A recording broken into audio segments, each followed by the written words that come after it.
Welcome to another episode of Week in Review from CitizenCitadel. This week we'll look at the service beacon system, the Evening with the Chairman event, and the ongoing 3.1.4 patch. We've got 8 topics for you this week, so let's get into it.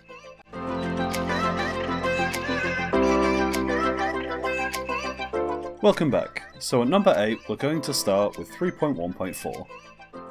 3.1.4 remains in the PTU this week, being the longest PTU period I've seen for a minor patch. The last 7 days have seen 4 more patches to the release, bringing us to 3.1.4i. IFCS and ESP have been further tweaked, bringing them towards a more stable state. The Caterpillar and Reclaimer both saw minor fixes to their in-atmosphere movement, which should be a welcome change. I personally own a Caterpillar, and I'm looking forward to seeing how this will affect its flight in the future.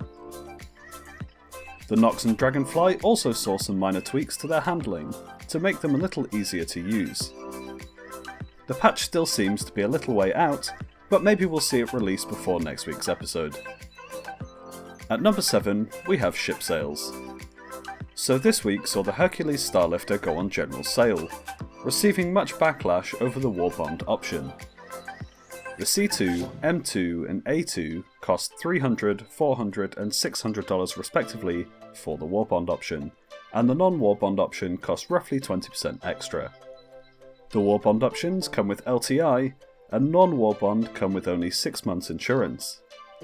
This is causing uproar in the community, requiring large capital investments if you want the LTI edition. Many people wish to receive LTI for upgrading or using existing store credit, so this is causing quite some stir. Let me know what you guys think in the video description. At number 6 we have the roadmap update. 3.2 had good progress again this week, with the Legacy armor seeing the most progress. The Legacy Light Marine armor saw a 70% increase, and the medium and heavy variants added 60 and 50% respectively, bringing all of them to between 80 and 90%. The Legacy Light Outlaw armor also saw an increase of 30%, bringing it to 50%. Other notable increases include 10% on the Aegis Avenger rework, 9% on the performance optimization, 8% on the economy polish, and 7% on item 2.0. We also saw ship performance and FPS combat AI kicking off this week at 25 and 33% respectively. This is some fantastic progress and an encouraging pace for getting 3.2 ready on time. 3.3 also saw a decent amount of progress this week, with background spawning moving 14% up to a total of 74%. This is good news for all, with object container streaming making good progress.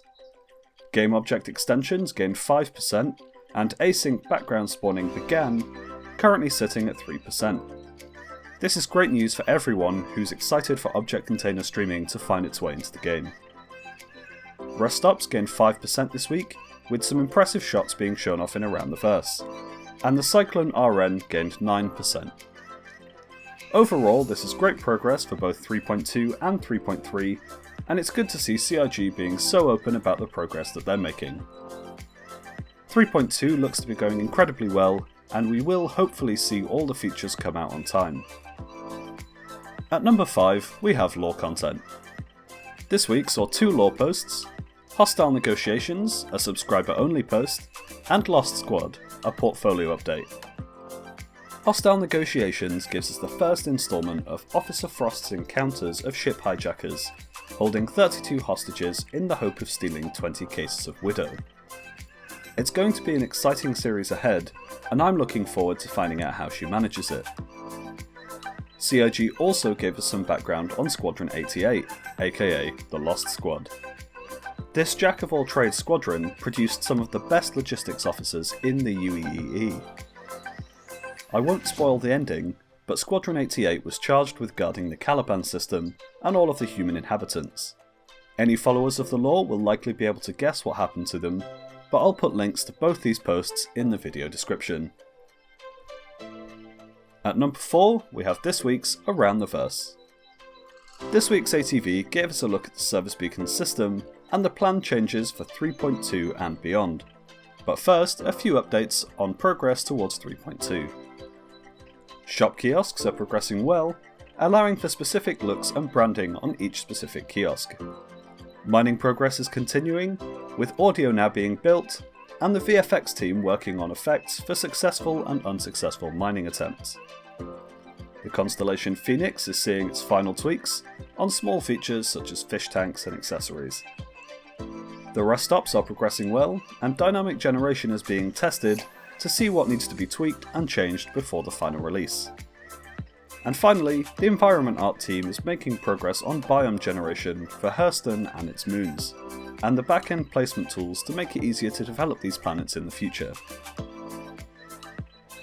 Moving on to service beacons, with 3.2 and beyond, CIG are looking to expand the service beacon system, allowing citizens to generate their own missions for other citizens to complete. You can't currently see the rating of the player who accepted your contract, but this is a planned feature for the future. The rating system does work, however, and you won't see contracts on your menu if it requires a higher rating than you have. CIG have been working hard to allow the service beacon system to work in the future when the server system uses meshing, and this presents some interesting challenges in itself. Hotkeys will be added in the future to allow you to request things such as combat assistance during battle. They're also introducing the capability to only request help from known friends and members of organisations, to allow you to only request help from someone that you know and can trust. More stats will be coming soon, such as time to destination for transport beacons, and combat effectiveness for combat assistance beacons. This will allow you to know more about the player you're hiring and how good they actually are, other than just a star rating. In the future, you'll be able to have multiple providers in a contract, allowing you to have multiple people in combat assistance, for example. NPCs will also be able to join contracts and will bid on them if they think the deal is good enough.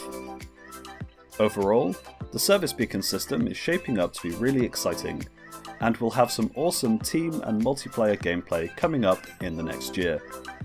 Let me know what you guys think in the comments. At number 3, we have Reverse the Verse. This week we got more info on the service beacon from some of the developers involved in building it. The devs are really excited to open up the system and allow more players to interact dynamically and produce more player-generated content. Many of the things brought up in Reverse the Verse were covered in ATV, so I'll skip over those questions. It is hoped the rating system will help to reduce the number of negative interactions, such as hijackings and ambushes. As the game progresses, people will build solid reputations, and you'll start to be able to recognise who can actually be trusted. CIG are looking into an emergency beacon, with players being able to throw up some kind of distress beacon, and if a player is nearby, they could help you if they want to. This isn't finalised, and we will see how it progresses over the next few releases, but it does sound really interesting for those who find themselves in a really tight spot. In the future, you'll also be able to get people to move cargo around for you using the service beacon. You'll be able to use this system to move ships between ports and planets, by requesting a player to move your ships for you. Talks are underway about building a trade window and allowing you to pay for service beacons in currencies other than UEC. This includes materials and goods. Nothing is certain yet, but it'll be an interesting thing to look at in the future. There are currently no plans to allow you to add your own text to service beacons, but this may change in the future. This is mostly down to CIG's concerns about the kind of language that would be used.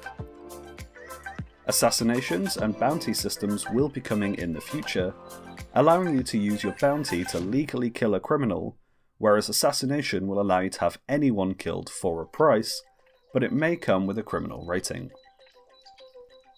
Moving on to number 2, we have CIG events. CitizenCon tickets continue to tick down, with just over 1,100 remaining. If you want to pick one up, do so while you can. This week saw an Evening with the Chairman event on May the 4th.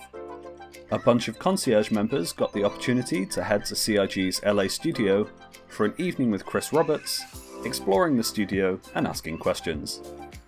Little is known about what actually happened because of various NDAs, but needless to say, I'm very jealous. And finally, at number 1, we have the community overview. To round off the week, we have the ongoing Intel Optane screenshot competition.